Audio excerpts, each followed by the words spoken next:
Hello friends, welcome to my channel sign UPPSC. Friends, आज के इस वीडियो में हम डिस्कस करने जा रहे हैं प्रारंभिक अर्हता परीक्षा पेड 2022 के क्वेश्चन पेपर को।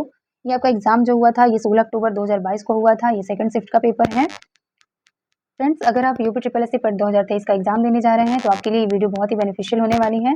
अगर आपको एग्जाम देना है तो आपको प्रीवियस ईयर क्वेश्चन जरूर देखना चाहिए और इसी के साथ आपको इसी तरह से आपकी तैयारी होनी भी चाहिए। चलिए और ये देख लेते हैं। पहला क्वेश्चन है, हड़प्पा के एक बंदरगाह का नाम लिखिए। तो हड़प्पा से क्वेश्चन पूछा हुआ है। तो बंदरगाह का नाम क्या था? लोथल था। ओके, अगर बंदरगाह की जगह पे दिया होता गोदीबाड़ा, गोदीबाड़ा मीन्स भी होता है बंदरगाह या डॉकयार्ड, ठीक है, जिसे पोर्ट भी कहा गया है इंग्लिश में, ठीक है। तो ये लोथल हो जाता है आपका बंदरगाह नगर। ओके, नेक्स्ट क्वेश्चन पूछा है, जैन धर्म का सबसे महत्वपूर्ण मौलिक सिद्धांत क्या है? तो जैन धर्म का महत्वपूर्ण मौलिक सिद्धांत क्या है? अहिंसा। ओके, देखिए आपके सिलेबस में जैन धर्म, बौद्ध धर्म, ठीक है, ये सिंधु घाटी सभ्यता से मेंशन किया हुआ है। अब देखिए वहां से कैसे क्वेश्चन पूछ रहा है। तो बौद्ध धर्म, जैन धर्म तो आपके एग्जाम के लिए बहुत ही मोस्ट इंपॉर्टेंट है। आप जो है इनको अच्छे से कवर करके जाइएगा और आपको बौद्ध धर्म और जैन धर्म से रिलेटेड वीडियो भी चैनल पे उपलब्ध कराई गई है। अगर आपको देखना हो तो आप वहां देख सकते हैं। ओके, चलिए आगे देखते हैं। नेक्स्ट क्वेश्चन है, निम्नलिखित में से किस शासक के दरबार में बहुत से विद्वानों को नवरत्न के रूप में अलंकृत किया गया था? तो नवरत्न, जो नवरत्न थे ये किसके दरबार में थे? तो चंद्रगुप्त द्वितीय के दरबार में थे। ठीक है, जो 9 विद्वान थे इन्हीं को नवरत्न कहा जाता था और ये जो है चंद्रगुप्त द्वितीय के दरबार में थे। ठीक है, तो उनके नवरत्नों में अगर देखा जाए, बात करते हैं तो कौन कौन से थे? एक कालिदास थे, धन्वंतरी थे, वराहमिहिर थे, अमर सिंह थे और शंकु थे, छपड़क थे। ठीक है, और इसके अलावा वररुचि थे और वेताल भट्ट थे और घटकरपर थे। ठीक है, तो ये नवरत्न थे चंद्रगुप्त द्वितीय के दरबार में। ओके, चलिए अगला क्वेश्चन देख लेते हैं। अगला है, दिल्ली सल्तनत के निम्नलिखित राजवंशों में से किसने सबसे कम अवधि तक शासन किया था? सबसे कम अवधि तक किसने शासन किया था? खिलजी वंश ने। ओके, आपको बता दें खिलजी वंश ने जो है कुल 30 वर्ष तक शासन किया था। खिलजी वंश का टाइम पीरियड क्या है? तो ये आपका 1290 से लेके 1320 तक माना जाता है। ठीक है, खिलजी वंश का टाइम पीरियड जो है ये 1290 से 1320 ईस्वी तक माना जाता है। ठीक है, सबसे ज्यादा अगर पूछा जाता है कि सबसे ज्यादा अवधि तक किसने शासन किया था, तो सबसे ज्यादा अवधि तक किसने शासन किया था? ये आपका था तुगलक वंश। ठीक है, तुगलक वंश ने 1320 से लेकर 1412 ईस्वी तक शासन किया था। एक अधिक अवधि तक किसने शासन किया था? तो तुगलक वंश ने किया था, कुल 92 वर्ष तक शासन किया था। ओके, 1320 से लेकर 1412 ईस्वी तक। ओके, चलिए अगला क्वेश्चन देख लेते हैं। डलहौजी ने भारत में ब्रिटिश साम्राज्य के लिए डैश अवध को कब्जे में लिया था। तो अवध को ब्रिटिश साम्राज्य ने कब कब्जे में लिया था और कैसे लिया था? तो ये था राज्य की हड़प नीति के माध्यम से। तो पूछा जाता है कि हड़प नीति किसका है? तो डलहौजी का, डलहौजी द्वारा ही ये फेमस किया गया था। ठीक है, राज्य की हड़प नीति। और पूछा है कि इसमें अवध को कब्जे में लिया था। तो अवध को कब कब्जे में लिया था इसने? 1856 ईस्वी में। ठीक है, 1856 ईस्वी में राज्य की हड़प नीति के तहत डलहौजी ने अवध को अपने कब्जे में ले लिया था 1856 ईस्वी में। ओके, नेक्स्ट क्वेश्चन है।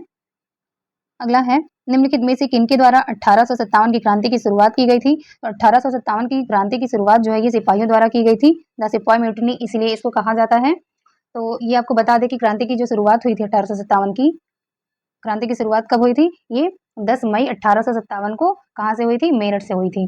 ठीक है, याद रखिएगा, मेरठ से हुई थी। पूछा जा सकता है कि सबसे पहले क्रांति की शुरुआत कहाँ से हुई थी? तो मेरठ से हुई थी। कहाँ, कब हुई थी? 10 मई को हुई थी। ठीक है, ये याद रखना आपको। चलिए आगे देखते हैं। नेक्स्ट क्वेश्चन पूछा हुआ है, चेन्नई बंगाल में डैश आंदोलन के दौरान तिरंगा झंडा लाल हरा पीला कलर का था, डिजाइन किया था। तो किस आंदोलन के दौरान किया गया था? स्वदेशी आंदोलन के दौरान किया गया था। ठीक है, आपको बता दें कि स्वदेशी आंदोलन की शुरुआत कब हुई थी? ये अगस्त 1905 में कलकत्ता के टाउन हॉल में जो है इसकी घोषणा की गई थी। ठीक है, चलिए अगला क्वेश्चन देखते हैं। नेक्स्ट क्वेश्चन है, खलीफा की अस्थायी शक्तियों की रक्षा के लिए मार्च डैश में बॉम्बे में एक खिलाफत समिति का गठन किया गया था। खलीफा की अस्थायी शक्तियों की रक्षा के लिए मार्च में बॉम्बे में खिलाफत समिति का गठन किया गया था। तो ये कब किया गया था? 1919 में किया गया था। ठीक है, तो खिलाफत कमेटी का गठन कब किया गया था? 1919 में, मार्च 1919 में। ओके, याद रखिएगा। अगला क्वेश्चन है, भारत सरकार अधिनियम 1935 के अनुसार मुख्य न्यायाधीश के साथ कितने न्यायाधीशों की नियुक्ति की गई थी? ठीक है, तो ये कितने न्यायाधीश थे? कुल 6 न्यायाधीश थे। ओके, भारत सरकार अधिनियम किनमें से कौन सी घटना की प्रतिक्रिया में भारत छोड़ो आंदोलन चलाया गया था? ये क्रिप्स मिशन की विफलता के कारण जो है भारत छोड़ो आंदोलन चलाया गया था। ओके, नेक्स्ट क्वेश्चन है, अरावली पर्वत श्रेणी में सबसे ऊंचा शिखर कौन सा है? अरावली पर्वत श्रेणी का सबसे ऊंचा शिखर क्या है? गुरु शिखर। ओके, चलिए आगे। नेक्स्ट क्वेश्चन है, ग्रीष्मकाल में उत्तरी मैदानों में बहने वाली पवन क्या कहलाती है? तो ग्रीष्मकाल में उत्तरी मैदानों में बहने वाली पवन क्या कहलाती है? लू कहलाती है। ओके, नेक्स्ट क्वेश्चन है, भारत की मानक यामोत्तर रेखा क्या है? तो भारत की मानक यामोत्तर रेखा क्या है? 82.5 डिग्री पूर्वी देशांतर है, याद रखिएगा। ऑप्शन में आपको दे देगा पश्चिमी देशांतर, ठीक है, तो पूर्वी देशांतर है आंसर। ओके, नेक्स्ट क्वेश्चन है, उत्तर प्रदेश के निम्नलिखित में से किस जिले में नैमिषारण्य तीर्थ स्थान अवस्थित है? तो नैमिषारण्य क्वेश्चन बहुत बार रिपीट हुआ है पीसीएस के एग्जाम में। ओके, तो नैमिषारण्य तीर्थ स्थान कहाँ है? सीतापुर में। ओके, नेक्स्ट क्वेश्चन है, कौन सा सबसे ऊंचा भारतीय शिखर है? इसका भारत का सबसे ऊंचा शिखर क्या है? कंचनजंगा। ओके, नेक्स्ट क्वेश्चन है, नई आर्थिक नीति को सामान्यतः विकास के किस मॉडल के रूप में भी जाना जाता है? तो नई आर्थिक नीति को किस मॉडल के रूप में जाना जाता है? एलपीजी रिफॉर्म के रूप में जाना जाता है। तो आपको बता दें एलपीजी का फुल फॉर्म क्या होता है? Liberalisation, privatisation and globalisation. Okay, liberalisation means क्या हो जाएगा? उदारीकरण, प्राइवेटाइजेशन मीन्स निजीकरण एंड ग्लोबलाइजेशन मीन्स वैश्वीकरण। ओके, तो एलपीजी रिफॉर्म जो कि कब लाया गया था? 1991 में लाया गया था। ओके, चलिए अगला क्वेश्चन है, कोई भी कंपनी एक सरकारी कंपनी है यदि उसमें कम से कम डैश प्रदत्त पूंजी सरकार के अधिकार में होती है। तो ऐसी कौन सी कंपनी होती है जो सरकारी कंपनी कहलाती है? यदि उसमें लगाई गई पूंजी जो है वो सरकार के अधिकार में होती है, तो वो पूंजी कितनी होती है? 51%। ओके, अगर किसी भी उपक्रम में, ठीक है, या कंपनी में 51% की हिस्सेदारी जो है अगर सरकार की है, गवर्नमेंट की है, तो वो सरकारी कंपनी कहलाती है। अदरवाइज वो कैसी कंपनी कहलाएगी? निजी कंपनी। ओके, या प्राइवेट कंपनी। चलिए अगला क्वेश्चन है, हॉलमार्क लोगो का उपयोग निम्न में से किसके लिए होता है? तो हॉलमार्क लोगो का उपयोग जो है वो किसके लिए होता है? जेवर के लिए होता है। ठीक है, आप कोई भी अगर ज्वेलरी खरीदते हैं तो हॉलमार्क लगा होता है। ये आपका जनरल नॉलेज का क्वेश्चन है, जनरली सबको पता होगा। ठीक है, हॉलमार्क लोगो का यूज किसके लिए होता है? जेवर में यूज होता है। ठीक है, अगला क्वेश्चन है, डैश कृषि तथा ग्रामीण क्षेत्रों को वित्त पोषण करने वाली एक केंद्रीय या शीर्ष संस्था कौन सी है? ये है आपकी नाबार्ड। नाबार्ड जो है ये कृषि तथा ग्रामीण क्षेत्रों को वित्त पोषण कराने वाली एक केंद्रीय तथा शीर्ष संस्था है। ओके, नेक्स्ट क्वेश्चन है, 1991 के आर्थिक सुधारों के द्वारा निम्न में से किस समस्या की ओर ध्यान दिया गया था? तो 1991 में जब आर्थिक सुधार लाया गया यानी एलपीजी रिफॉर्म की बात कर रहा है, तो किस समस्या पर ध्यान दिया गया था? विदेशी मुद्रा भंडार में संकट, इस पर जो है ध्यान दिया गया था। ओके, चलिए अगला क्वेश्चन है, निम्न में से कौन सा अनुच्छेद धन विधेयक को परिभाषित करता है? धन विधेयक किस अनुच्छेद में? अनुच्छेद 110 में है। और अगर वित्त विधेयक की बात करते हैं तो वित्त विधेयक किसमें है? 112 में है। ठीक है, वित्त विधेयक अनुच्छेद 112 में है और धन विधेयक 110 में है। ओके, नेक्स्ट क्वेश्चन है, डैश वे आदर्श हैं जिन्हें राज्य को नीतियों का निर्माण करते समय ध्यान में रखना चाहिए। तो राज्य के नीति निर्देशक सिद्धांत जो हैं इन्हीं को ध्यान में रखकर राज्य अपनी नीतियां बनाते हैं। ओके, चलिए क्वेश्चन है, निम्न में से किसमें मौलिक कर्तव्यों को उल्लिखित किया गया है?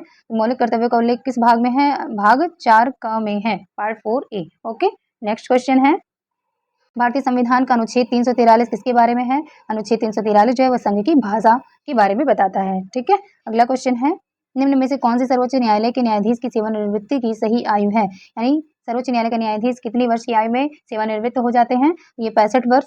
ओके, 6 वर्ष या 65 वर्ष जो भी पहले होता है। ओके, नेक्स्ट क्वेश्चन है, निम्न में से कौन सा इंद्रधनुष के 7 रंगों में एक रंग नहीं है?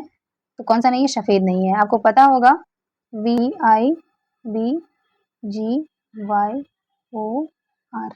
ठीक है, ये होता है विबग्योर, यानी कि violet indigo, blue, green, yellow, orange and red. Hindi में बात करते हैं तो बैगनी, नीला, आसमानी, हरा, पीला, नारंगी, लाल। ओके, चलिए आगे देखते हैं, नेक्स्ट क्वेश्चन है, निम्न में से किस गैस को ग्रीन हाउस गैस के रूप में नहीं जाना जाता? ग्रीन हाउस गैस कौन सी नहीं है? ऑर्गन नहीं है। ठीक है, ग्रीन हाउस गैसेज जैसे क्या हो गया आपके? मेथेन है, कार्बन डाइऑक्साइड है और सीएफसीज गैसें हैं, क्लोरोफ्लोरोकार्बन है। ठीक है, ये सभी ग्रीन हाउस गैसेज होती हैं। चलिए नेक्स्ट क्वेश्चन है, वॉशिंग सोडा किसका प्रचलित नाम है? वॉशिंग सोडा किसको कहते हैं? सोडियम कार्बोनेट को वॉशिंग सोडा कहते हैं। नेक्स्ट क्वेश्चन है, ओजोन होल किससे संबंधित है? तो ओजोन होल जो है ये समताप मंडल में ओजोन परत की मोटाई में कमी से संबंधित है। होल का मतलब ये नहीं होता कि उसमें कोई छेद हो गया, तो छेद का मतलब क्या है? जो ओजोन परत की मोटाई है वो क्या हो गई है? वो कम हो गई है, पतली हो गई है। ठीक है, तो ये इसी को कहते हैं ओजोन होल। ठीक है, तो ओजोन लेयर कहाँ पाई जाती है? समताप मंडल में पाई जाती है, याद रखिएगा।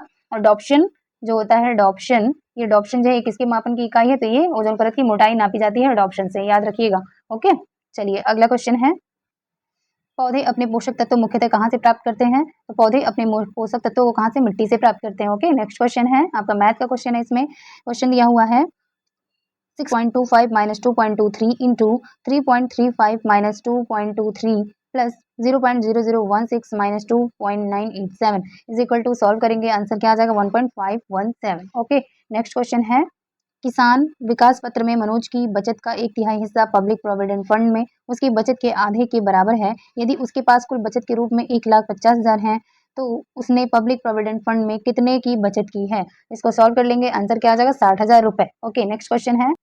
अगला क्वेश्चन भी मैथ का ही है। 7 क्रमिक संख्याओं का औसत 20 है। इन संख्याओं में से सबसे बड़ी संख्या क्या है। सबसे बड़ी संख्या क्या हो जाएगी 23 है। सॉल्व करने के बाद आंसर आ जाएगा। अगला क्वेश्चन है, सरल कीजिए। सिंप्लीफाई करना है कि 76 प्लस 8 का होल स्क्वायर माइनस 76 माइनस 84 का whole square upon 76 into 84। Okay, इसको सॉल्व करेंगे तो आंसर आ जाएगा 4। ओके, नेक्स्ट क्वेश्चन है, √9 plus 4 √5 is equal to, solve करने के बाद आएगा 2 √5। ओके, नेक्स्ट क्वेश्चन है, धरेश का सही संधि विच्छेद क्या है। तो धरेश का सही संधि विच्छेद क्या हो जाएगा, धरा प्लस ईश। ओके, नेक्स्ट क्वेश्चन है, संस्कृत शब्द अली और अली शब्द युग्म का सही अर्थ क्या है। तो अली और अली का शब्द युग्म का सही अर्थ क्या हो जाएगा, अली का मतलब क्या होता है, भौरा होता है, और अली का मतलब सखी होता है। ओके, नेक्स्ट क्वेश्चन है, नागर का पर्यायवाची शब्द क्या है। तो नागर का पर्यायवाची क्या हो जाएगा, चतुर। ओके, नेक्स्ट क्वेश्चन है, सन्यासी का विलोम शब्द क्या है। तो सन्यासी का विलोम क्या हो जाएगा, गृहस्थ। ओके, नेक्स्ट क्वेश्चन है, कोल्हू का बैल होना का अर्थ क्या है। कोल्हू का बैल होना का अर्थ क्या है, बुरी तरह में काम में लगे रहना। ओके, नेक्स्ट क्वेश्चन है, अब नेक्स्ट क्वेश्चन आपका दिया हुआ है, read the passage carefully and answer the corresponding questions, question number 41 and 42। Okay, चलिए पैसेज रीड कर लेते हैं। Going to an all-boys high school was no fun. Zoe's parents thought it would be a good idea to send him there instead of a public school because he would get distracted by girls, as his mom would say. Once during his third year, Joe begged his mom to let him to go to public school. I just want to be normal, he would tell her. I want to meet girls.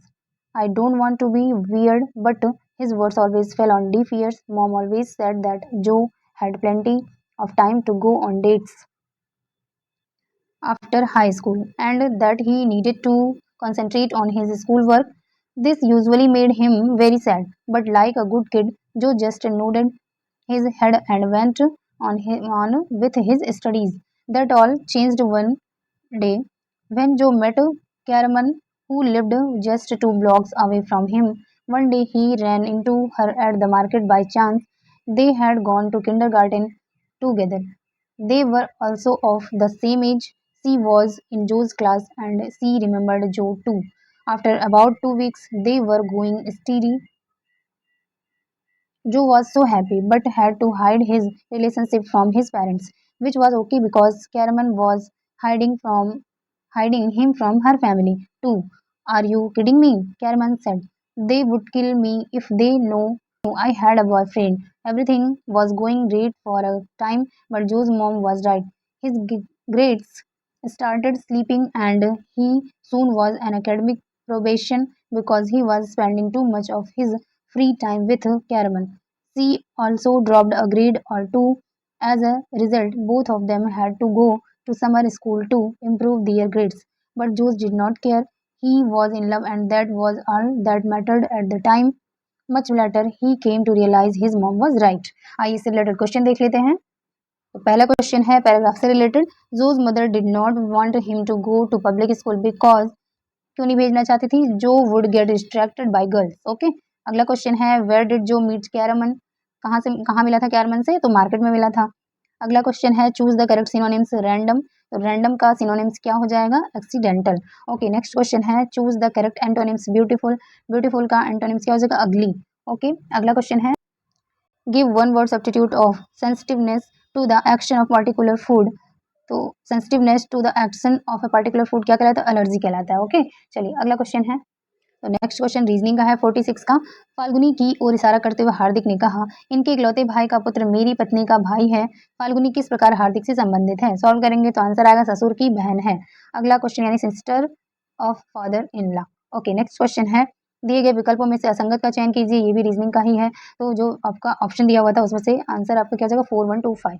Okay, next question है 8:20 यानी कि 8:20 पर एक घड़ी के घंटे की सुई और मिनट की सुई के बीच का कोण ज्ञात कीजिए, तो आंसर आ जाएगा 130 डिग्री। देखिए आपने सॉल्व किया होगा अगर सारा प्रैक्टिस सेट जो है यानी कि प्रीवियस ईयर क्वेश्चन को जितना आपको कराया गया है। ओके, चारों मीटिंग का अभी हम कर रहे हैं जो, तो आपने देखा होगा कि हर सेट में एक क्वेश्चन सेम टू सेम यही पैटर्न पे पूछा हुआ है। ठीक है, चलिए तो इसको ये इंपॉर्टेंट है। नेक्स्ट क्वेश्चन देख लेते हैं। निम्नलिखित प्रश्न में 2 कथन दिए गए हैं, उनके 4 निष्कर्ष 1 2 3 4 दिए गए हैं। उस निष्कर्षों का चयन कीजिए जो तार्किक रूप से दिए गए कथनों का अनुसरण करते हैं या करता है। कथन दिया हुआ है क्या? तो कथन है कोई दरवाजा कुत्ता नहीं है, सभी कुत्ते बिल्लियां हैं। और निष्कर्ष क्या दिया है? निष्कर्ष है कोई दरवाजा बिल्ली नहीं है, निष्कर्ष 2 है कोई बिल्ली दरवाजा नहीं है, तीसरा है कुछ बिल्लियां कुत्ते हैं और चौथा है सभी बिल्लियां कुत्ते हैं। तो इसका आंसर क्या हो जाएगा? निष्कर्ष क्या हो? केवल 3 सही है, ठीक है, यानी कुछ बिल्लियां कुत्ते हैं, ये आंसर सही हो जाएगा सॉल्व करने के बाद। चलिए अगला क्वेश्चन देख लेते हैं। यदि स्कीम SCHEM स्कीम को TDIFNF के रूप में कोडित किया जाता है तो वंडर WONDER के लिए क्या कोड है? इसको सॉल्व करेंगे इसी पैटर्न पर, तो आंसर क्या आ जाएगा? XPOEFS। ओके, तो फ्रेंड्स अभी इस वीडियो में 1 to 50 क्वेश्चन तक ही सॉल्व करेंगे, या नहीं तो वीडियो जो है लंबा हो जाएगा। नेक्स्ट वीडियो में 51 to 100 क्वेश्चन सॉल्व करेंगे। आई होप फ्रेंड्स आपके लिए वीडियो बेनिफिशियल होगी। प्लीज़ आपको अगर आपको पेट 2023 देना है तो प्लीज़ आपको प्रीवियस से क्वेश्चन जरूर देखना चाहिए, ठीक है। चलिए आई होप आपको क्लास अच्छी लगी होगी और आपके लिए बेनिफिशियल होगी। मिलते हैं नेक्स्ट वीडियो में। Thank you.